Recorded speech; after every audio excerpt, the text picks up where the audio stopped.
Ciao a tutti e bentornati in un nuovo Learnmas. Se non conoscete Learnmas, si tratta di un progetto dove pubblico un video al giorno, da lunedì a venerdì, dal 1 di dicembre al 25 dicembre. Si tratta di mini lezioni di 3 o 4 minuti. Oggi andremo a scoprire gli utilizzi di una delle parole più comuni in italiano. Sono certa che la maggior parte di voi ha già sentito questa parola. La parola di cui vi sto parlando è la parola insomma. Come si utilizza insomma? Che cosa significa? Insomma ha 3 usi principali. Il primo utilizzo di insomma è per dire così così. Una cosa importante da tenere a mente è che se usiamo insomma per dire così così, dobbiamo utilizzarlo da solo.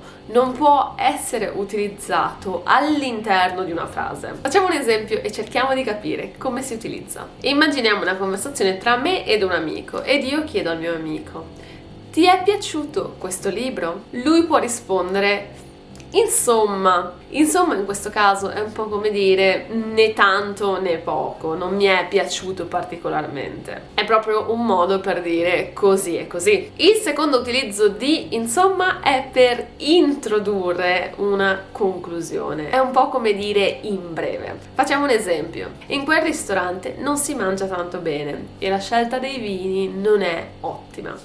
Insomma, non lo consiglio. Come vedete stiamo dicendo dei motivi per cui non ci è piaciuto questo ristorante e per introdurre la nostra conclusione usiamo insomma, come dire in breve, in poche parole: non mi è piaciuto, non lo consiglio. Un ultimo utilizzo di insomma è per esprimere impazienza oppure un po' di fastidio o rabbia. Supponiamo di essere in un gruppo di amici ed è tardi e non abbiamo ancora scelto dove andare a mangiare. In questo caso io posso dire insomma decidiamo un posto. Questo insomma trasmette una certa impazienza, nel senso che non voglio più aspettare, non voglio stare più a parlare di dove possiamo andare a mangiare, di quale ristorante è meglio. Voglio che scegliamo un ristorante. Abbiamo finito qui con questo Learnmas di oggi. Spero che abbiate imparato come si utilizza la parola insomma in italiano e spero che finalmente possiate inserirla nella vostra conversazione. Io vi ringrazio tanto per aver visto questo video e se il video vi è piaciuto mettete un like ed iscrivetevi al canale e noi ci vediamo nel prossimo Learnmas. A presto!